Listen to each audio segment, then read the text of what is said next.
திருவாரூர் அருகே அரசு டாஸ்மாகில் கடனுக்கு மதுபாட்டில் கேட்டு கொடுக்க மறுத்த ஊழியர் மீது சரமாரி தாக்குதல் நடத்தும் சிசிடிவி காட்சிகள் வெளியாகி உள்ளது.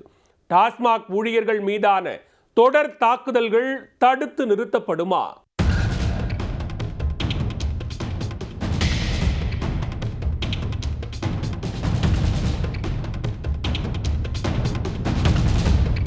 திருவாரூர் அருகே மாவூர் கிராமத்தில் அரசு டாஸ்மாக் கடை ஒன்று செயல்பட்டு வருகிறது.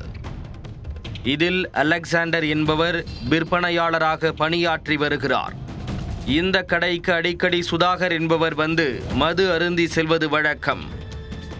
அந்த வகையில் வழக்கம் போல் கடைக்கு வந்தவர் கையில் பணம் இல்லாததால் என்ன செய்வதென்று தெரியாமல் அவதிப்பட்டுள்ளார்.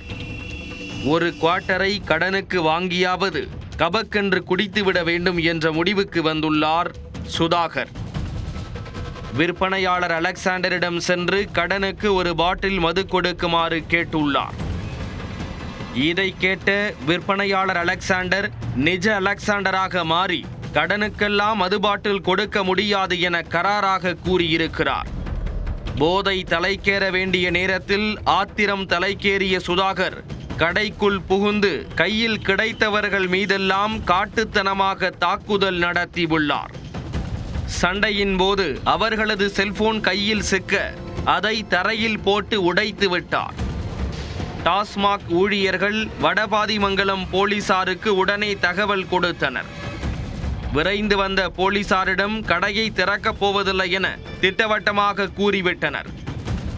இதையடுத்து காவல்துறையினர் மதுபான கடை ஊழியர்களிடம் பேச்சுவார்த்தை நடத்தியதன் அடிப்படையில் மீண்டும் கடை திறக்கப்பட்டது. இந்நிலையில் சுதாகர் மீது உரிய நடவடிக்கை எடுக்க வலியுறுத்தி பாதிக்கப்பட்ட கடை ஊழியர் வடபாதிமங்கலம் காவல் நிலையத்தில் புகார் அளித்தார். இந்த நிலையில் அரசு மதுபான கடை ஊழியரை தாக்கும் சிசிடிவி காட்சிகள் தற்போது வெளியாகி பரபரப்பை ஏற்படுத்தியுள்ளது.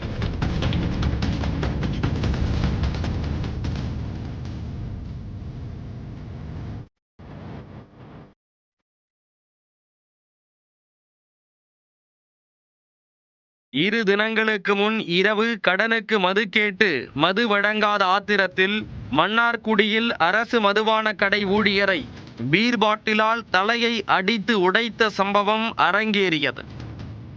இந்த சம்பவம் நடந்து 24 மணி நேரத்தில் மற்றொரு அரசு மதுபான கடை ஊழியர் தாக்கப்பட்ட சம்பவம் திருவாரூர் மாவட்டத்தில் பெரும் பரபரப்பை ஏற்படுத்தியுள்ளது.